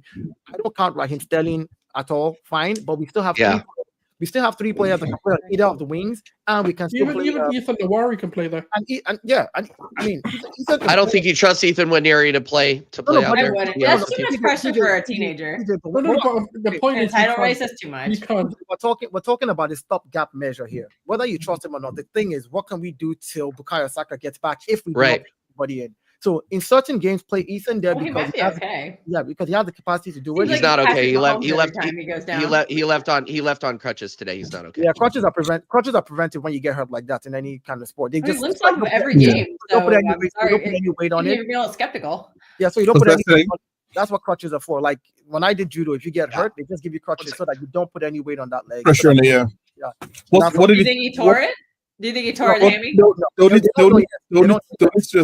don't know yet, but it's not good. No. They'll need to do a scan to know what is the grade. Has it pulled the muscle? Has it torn the muscle? Is it what grade of the tear is? So the reality is that we're all looking at it. It's like he can walk it off in 3 weeks, or it can be actually he needs surgery to repair it. It's hard to know. The thing that was less worrying was that he was not writhing in pain, and that usually. Like the pain in someone's face usually tells you how bad the injury is. How bad it is, yeah. He wasn't squeezing his face like trying. No, he was just trotting along slowly, and that's because every time you get injured in any sport, the minute if it's your legs, like in judo, when I got hurt on my ankle, the first thing they did was keep it up. Here's crutches. I could still put pressure on it. I felt like I could still walk on, but they're like, don't do that. You might worsen it. So you see me walk out of the fight like limping, but 3-4 days later, that same ankle with an ice pack bandage, I was back kicking. Yeah, So but can we talk on the game? Because I think can we now talk about the game and how Mikel Arteta is bipolar coach? Excuse me. Futi Judge Olu was about to do the lead into talking about the game, and I'm joking. I'm messing around. No, what do you mean by is a bipolar coach? Can I start this conversation by saying I think the lineup was wrong. I think Kai Havertz in the middle. This is why you got scored on the first goal. Agreed. Because I was watching Rory on his watch along, and he's like, "Oh, Thomas Partey should have been there." And then he watched it again, and he's like, "Oh yeah, but there is supposed to be a midfielder next to him because Thomas Partey had to go to the right side to cover a little bit, and there was space next to him. It was supposed to be the other midfielder, which was not there because it's Declan Rice." My point about this lineup away from home was too attacking. And I know that you got to cross the line. I think... Say that again. Was too what? Too attacking, not imbalanced. Odegaard. Okay, in my opinion, Declan Rice maybe can play as he did last season as a lone six because he covers a lot of spaces. For some reason, Thomas Partey with Odegaard and Havertz, that is an imbalanced midfield, in my opinion. Because it was very obvious that Crystal Palace was targeting the spaces behind Odegaard and Havertz because they know that Thomas Partey was by himself, alone in that area. And that is the first goal. It was simply the first goal. Literally, Sar tucked inside, received the ball in the space, and was running right on the defense because there was no DM next to. There was no other midfielder. Normally, you would play another guy. Maybe that would work against Ipswich at home. I think Kai Havertz again today.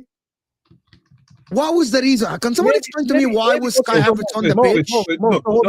So maybe Mikel I said my piece. I said my piece. Maybe Mikel Arteta wanted to play an attacking game. He knew that they were going to target those spaces, and he trusted his fullbacks to do one-on-one. Saliba, hold on. When Sar was running onto Saliba, Saliba did not close him up. Saliba was tracking back, and he used Saliba as a shield, and that's why he was able to get that shot off. Saliba was tracking back. He tracked back. Saliba was by far the worst player on the pitch today, by the way. So can I ask a question? Hold on, please. Can I ask a question? No. Wait, let me just finish, please. Sorry, one second. Let me finish. The thing is, the manager goes out finally this time around to play an all-attacking game like we've all been complaining. You've been too conservative. You've been too pragmatic. Oh, you're playing slow tempo. Oh, Arteta doesn't like. He wants to control the game. You have ball, you have possession, but you do nothing with it. He plays a more attacking game, which means we'll be more open in the back, which means you're trusting your defenders to go one-on-one and stop those kind of balls that they throw in those spaces. I see nothing wrong with the way he set them up today, because you played an attacking game, you got 5 goals. Yeah, especially against Crystal Palace. Yeah, like what are we talking about? Now we want to call him the setup is wrong because he played. No, if he had played a more pragmatic midfield, we'll complain again. Mikel Arteta wants control. He wants possession, side-to-side passing back, passing forward, but we're not doing anything with it. Now he goes ahead and changes it and plays a more attacking this thing. Get 5 goals, and now we want to now change the narrative and say, well, it was imbalanced. I just don't think I'm okay with the way that he set it. Just real quick, I'm okay with the way that he set it up. Like I'm okay with playing a box-to-box 8 and not necessarily playing double pivot 6s. I'm fine with that, but just get somebody that can actually do it. I don't think Kai Havertz is good enough in that role. He's always struggled in that role. Kai Havertz is always, when he does excel in this team, he excels in the 9. He does not excel in the midfield. Good for him for getting the tap in today. Great job. But outside of that, what did he do? Not much. That's my problem. He battled. That's the only thing I'll give to him. I hate that, but go ahead. But listen. I battle every day just getting out of bed. But the minimum sometimes you got asked for someone is for hard work. And look, the Kai Havertz that when he first came to this club and the Kai Havertz we see right now, 2 different players in terms of like he actually wants to get stuck in, which I'm bloody impressed with, because I always said there's like the problem I had with him was that he just never looked like he was bothered, right? And so I'll give it to them. He looks like he's want to get stuck in. I'll say this. I was like you as well. When Kai Havertz started a game, I was losing my shit. So I'm like, we have seen this experiment before. And we've moved away from this experiment before because in the past, it didn't work. And in my mind, it also didn't work this game. At the start of the game, it didn't feel like it was going to work. And I felt like the issue was Partey. Partey looked shocked for some reason today. Because Partey was playing as a lone 6 for the first time in how long? Exactly, and I'd have thought that actually for me, Declan Rice would have made more sense in that position than Partey in this game in terms of just the way they were running at us, right? And they've got very athletic players who can run, and we know Declan Rice can just cover space like no man's business. That's one of his best attributes. However, I will go with what Dio said. Look, when he played that team against Bournemouth, right, and he had Marino, Partey, and Rice, everyone said he's playing 3 DMs, and Arteta got absolutely crucified for it, right? And so today he does the opposite, well, almost the opposite. That he plays 2 attacking players and 1 defensive midfielder. So, like, and again, he got crucified because it didn't yield results. That's why he got crucified. Exactly. And again, about Rice. We all know that Rice is just coming back from a knock on injury, which is why they probably managed him today and said, okay, let Partey play in that role, and then I'll bring him. Because again, we have to put into context the fact that we don't want all our players getting injured, and then we're going to run out the entire season with a bunch of injured players. He's just coming back. He's like, all right, that's my team right there. So you have to find a way to manage all of this. Like, I can understand fans being upset at the manager for setting up a certain way, but when he yields the results, and this is what Mikel Arteta said in one of his interviews, he says, everybody says Ethan is an amazing player. Yes, he is. If I sub Ethan in and Ethan scores a winner for us, I made a great substitution. I'm the best manager. I picked the right player. But if I sub him in and we still don't win, I brought in a youngster. But you can't win with these things. So my bottom line is the way we set up today, we were going to get run at because of how we set up. There'll be space, which means Yes. you're trusting your fullbacks to do one-on-ones and quell those those run-ins at you. But you know that you have quality in your attack and numbers to go and do damage. over there. That's when we disagree. I don't think Havertz is quality. You see, Mo, you've got this. Mo, you listen. The thing I've realized you use that. I don't think is he's Havertz- quality. He I hasn't know you been don't. quality this season. I- It's 17 games in. I know you He has don't. had think it's- one or two I- games, good games, guys. I don't Halas. think this. I don't listen. I just think this. I think Havertz is gonna be one of those players where, to be honest, I don't think you're ever gonna like him. Whether he plays a certain way or not, I don't think you're ever gonna like him. So, and we just have to accept that, right? That's what it is. I would say, like I said, there's a difference in. I think if you say there's no difference in Havertz that started when he came to Arsenal and this Havertz, I think you're lying to yourself. However, again, I feel like the experiment of Havertz in midfield just doesn't make sense to me. I just don't like it. I just think that it takes away what his strength is, and I think his strength is actually up top, winning the ball and trying to bring players in. I think in midfield he gets a little bit more lost, right? But again, I think when it comes to this match, I think he just believes if they're going to attack and we're going to attack, we're better than they are from an attacking standpoint. Yeah. Ultimately, we should win that game. That's the way I think he just approached it. Like, it's rather than trying to be too tactical about it. Let's be fire for fire. And again, remember No, this. at the end. Go ahead. Sorry. TJ. As a manager, right? No, good. You hear that Eze is injured, one of their better players that can attack us. You're like, you know what? They don't have that attacking force as that full-on bite. I'm going to set up in a way this time around where I will have the bite. I will put more attackers and play a lone DM and trust my fullbacks to actually do their job. If I say Gabriel and Saliba are the best, I think he's too scared to actually drop Havertz. I'm just gonna say he's too scared to drop Havertz. There is a little bit of that.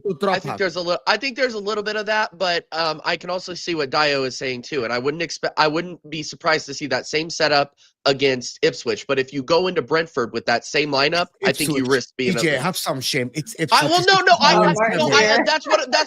what I'm saying is that if the quality you play instead of Havertz Mo, against you're Ipswich, not you would win listening to 7. me. Mo, you're not listening to me. Mo, what I'm saying is that if we have the quality, he will continue to play Havertz over there. But if we do that against Brentford, we could get hurt. That's what I'm trying to say. Dio left wing, didn't he DJ right wing, and we have all in the midfield. That's it. Here we go. You want me in the Arsenal would win midfield? against Ipswich. You want me in the midfield? You haven't seen me run. I'm more of a 6 myself, but that's all right. You guys don't understand my point. I actually think. Okay, let me tell you guys the reality why Mo thinks that. I actually think, and I said that yesterday.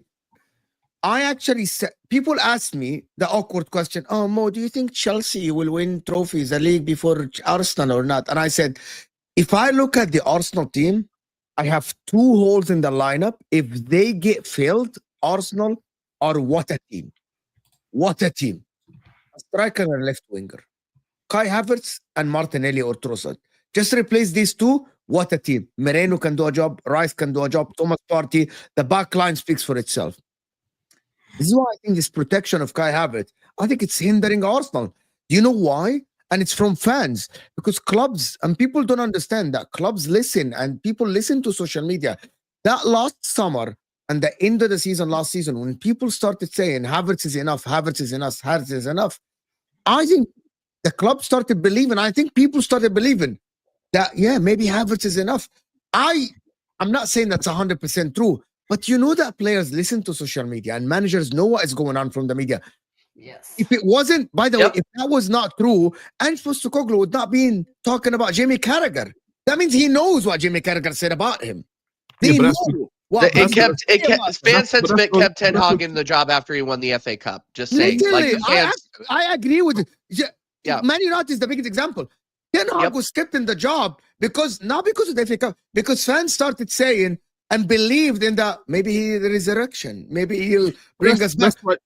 My point about Kai Havertz, unless fans start seeing the light that Kai Havertz should not be the end goal for you as a forward, maybe he should be a bench player or a Dai always says that. Kai Havertz is a very good I'm fine with him being a squad player. Dio, you said it to me many times. You think Kai Havertz was brought into... Hold on, let me tell the people. You said Kai Havertz was brought in to be a utility player. Did you or did you not say Yeah, that? I said that. I believe that. I believe strongly that he was. But he ended up being the starting striker for us, the football club, going to win the because league. we have not bought the striker that we need. That's my point. No. But you're making your points an agenda. The bottom line is, I believe strongly that Kai Havertz was brought in to be a utility player, which I think he's eventually going to become. But a utility player who this season so far has given me 8 GA in 16 games, in the Champions League 3 goals, in the EFL Cup 2 games 2 goals. You cannot tell me that is not good enough for somebody I perceive as a utility player.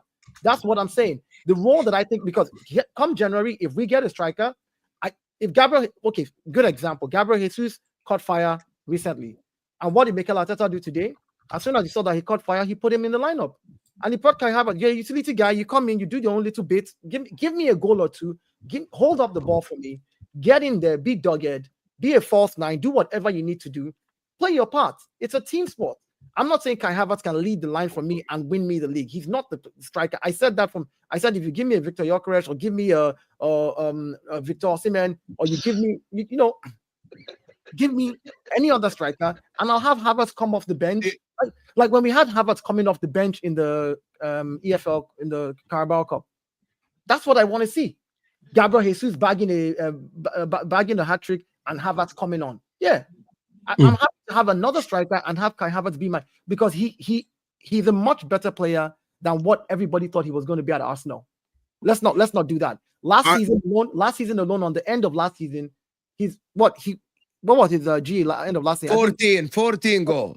14 goals in 18 games. Let's not do that. Starts.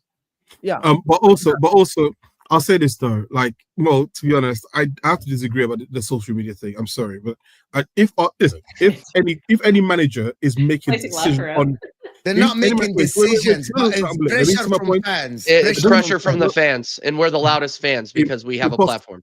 We Impossible. have seen it. By the way, this wait, no. I'm gonna say that. No, it was already proven by Man United what happened last summer. I will prove you wrong, because I can go back in time. We gave pressure on playing. Do you remember Denilson, the Brazilian player? I always call Enzo Fernandez just the new Denilson. You remember Denilson, the left winger? No. Denilson, the central midfielder, played for Arsenal, and he was whack. Okay. And he got to a point where he was so bad that we were like, Arsenal fans would say, why we played him, and Wenger kept playing him regardless. Do you remember Andre Santos? I remember Denilson. Yeah, he's a good player. He's not that bad. Andre Santos was another one. Wenger kept playing him, right? Eboué got booed when he came on, and he got taken off. And he kept playing for Arsenal until eventually he got sold. I'm sorry, if managers are taking the fans' sentiments into how they build a team, then they shouldn't be for the job. Their job is to be able to block out the noise and figure out what is the club. Right it's the club. For it. Even the club, they need to be able to block out the noise. We are fans, we have our opinion, right? But they should be making decisions regardless of us. So when they go and buy a player, like, remember when? Okay, perfect example. Everyone was talking about what's his name, Mudryk. And thank goodness we never got him, right? If you spoke to every single Arsenal fan during that transfer window, everyone's like, we need to get Mudryk, or it's the guy we want, right? So on, so forth, right? And when Chelsea got him, when Chelsea finally got him, and everyone was like, "Oh my goodness, what is wrong with this club? We're not showing no ambition, right?" We got Trossard. Now Trossard's got his faults, and I've got an issue with him. However, I think that objectively, we could all say Trossard has been a much better signing than Mudryk has been for Chelsea, or would have been for Arsenal, right? So the point is that you can't just take fan sentiments, because fan sentiments would have meant that we'd have gone and paid over the odds to go and bring this roadrunner who is no better than putting me on the left wing right now. Yeah, but that's hindsight. Hindsight's 2020 on that, though, and we're seeing some hindsight with Kai Havertz on this too. Look, and I understand how he contributed last season, but he is not contributing the same way this season. I think we can all agree on that. Yeah, and in order for Arsenal to get over the line, we need better quality up front. Period. End of story. Kai Havertz, I think he's good enough to be in the squad. I agree with you, because But I agree. But I also hold on. I finished my point. But I also agree with Mo. The King Kai, the Kai Havertz songs, all of this crap that all these social media channels were injecting into X and injecting onto YouTube. And they were just like, you know what? I don't think it'll be a big deal if we don't bring in a 9. I think the fan base will be excited about that. He sells a lot of jerseys, people. He sells a lot of kits. You know, guys, he sells a lot of kits. He does. So sorry. I just wanted to make sure that was true. Two things can be the same. Two things can be true at the same time. That's all I'm saying. I do agree, and listen, I do agree that you should. And we talked about Man City before. You always should strain from a position of power, not from a position of dropping, right? And I believe in the term that iron sharpens iron. Game of Thrones, for the Game of Thrones guys who who watch that, iron sharpens iron. So I watched it 3 times. Great show. So great show. Read the books. You can go and get a player who's better than Havertz, and if a player comes better than Havertz, you ride the bench. And this is why I say fan sentiment mustn't go into it, right? And I do agree. We'll probably get to a point now, in the same way we had with Jesus, right? And the same way we definitely have with Zinchenko, where we should be stepping away from these players. We should be bringing players who are better than these guys. Jesus Christ. What? Oh yeah, no, that was yeah. Anyways, I've lost my point now because of the party. I know sometimes you go to the stadium and you know exactly the pressure that happens in the stadium and the love that some players been shown and the love. I know that you do, Olo, sometimes.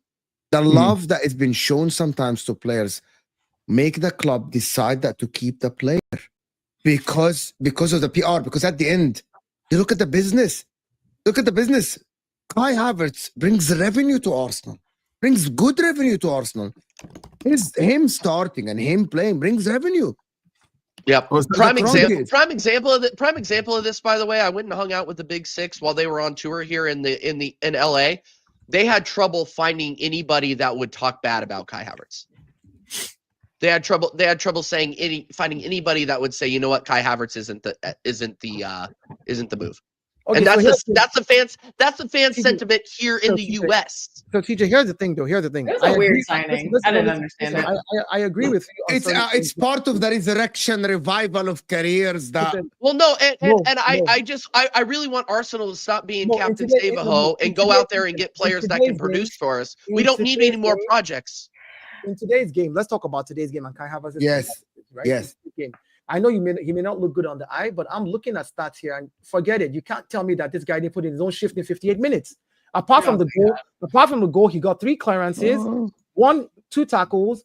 In aerial duels, he won 5 of his aerial duels. I mean, what are we talking about here? What do we do? Okay, so you're picking and choosing stats. What did he do offensively? What did he do offensively outside of what was the first outside of a tap in? What did your eyes tell you about Havertz today? What was the first thing that I said? I said he may not look good on the eye visually, but the work shift that he put in 58 minutes with 1 goal, putting in tackles, winning his aerial duels, contributed to us going 5 I'm going to give you the one stat that matters. Can I give you the one stat that matters? Let me tell you the one stat that matters more. He put the ball in the back of the net when he was supposed to be there and he was fantastic. There. Yeah, that matters. But there's one more stat that matters.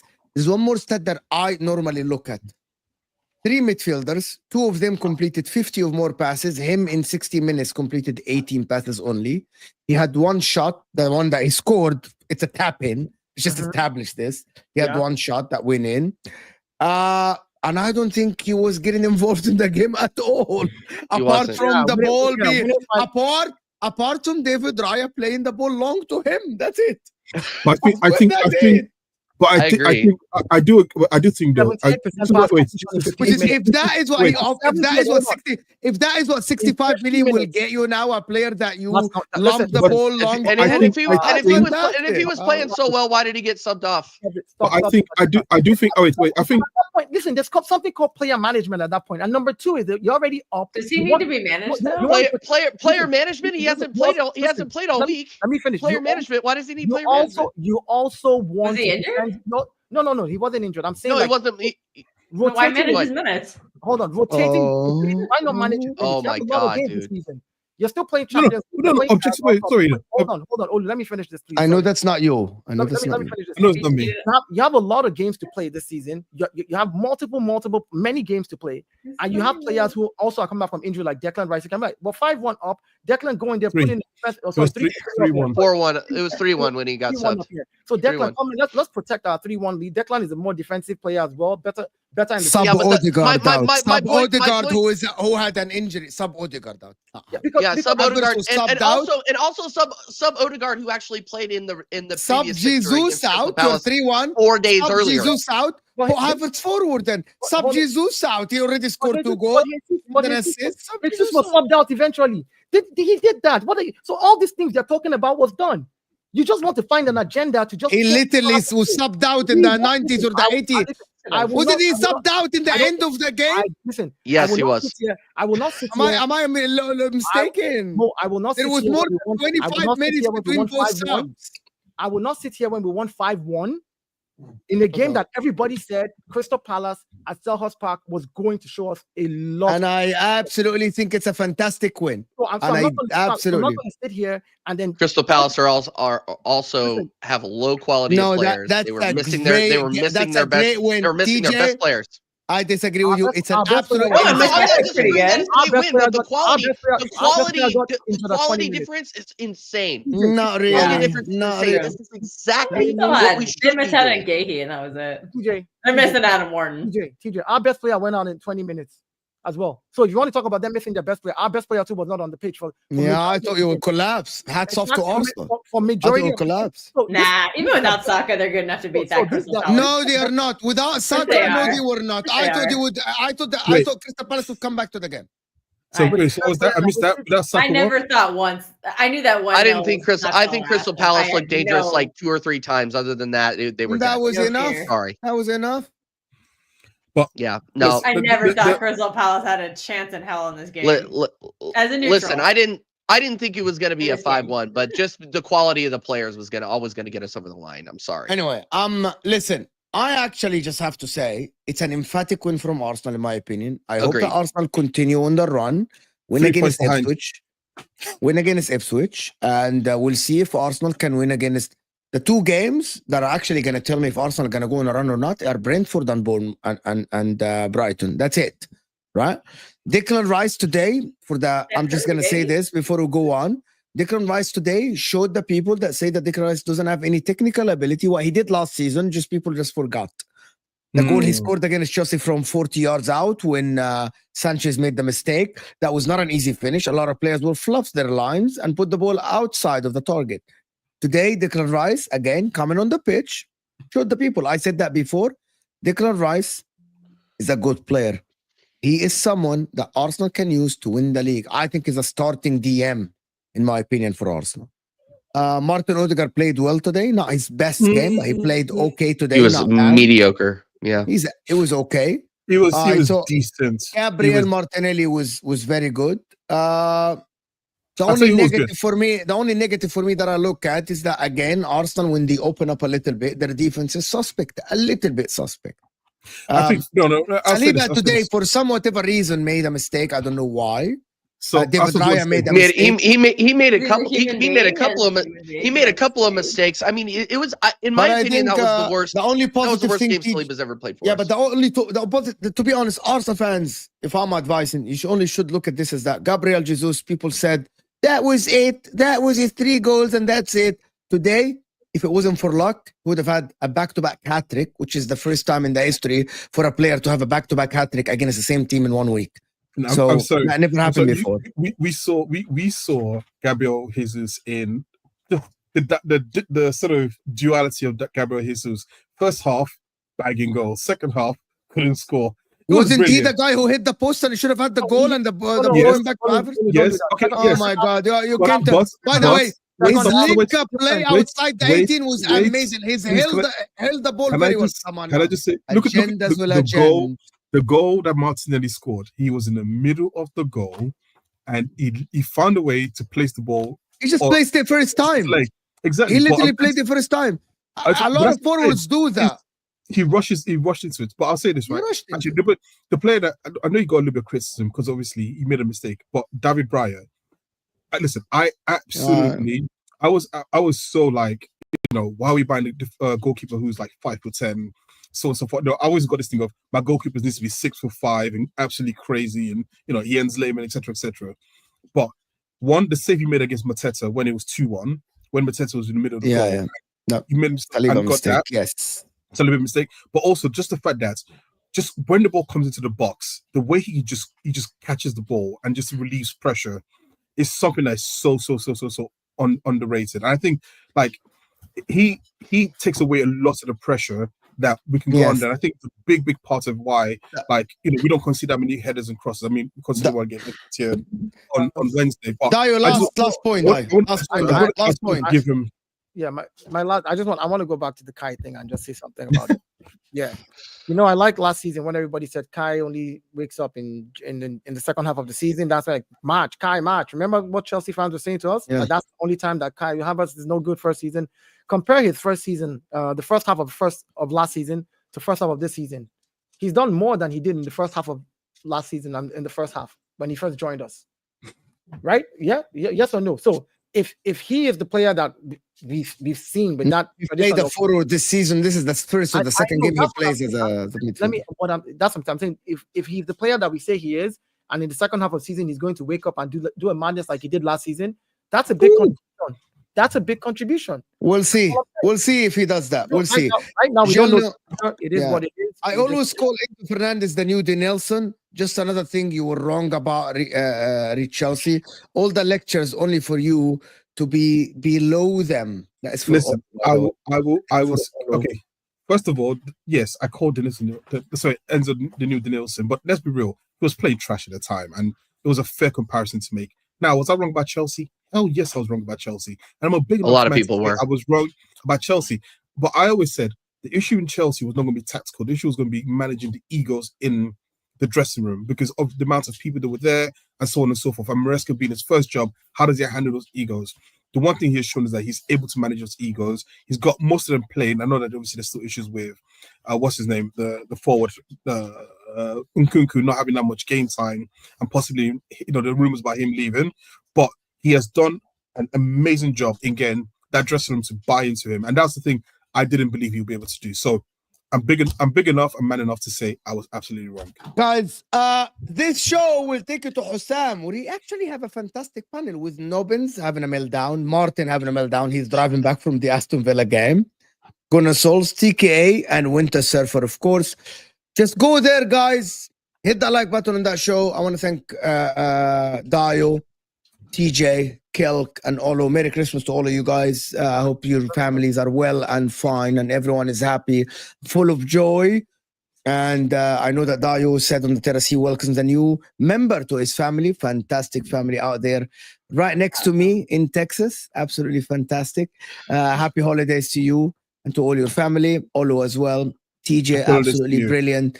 Absolutely. Kelk, always pleasure to have you with all your meltdowns and all the Call Out City fans. I feel bad for She's the only one I that feel goes bad. out Hamza on his bullshit live.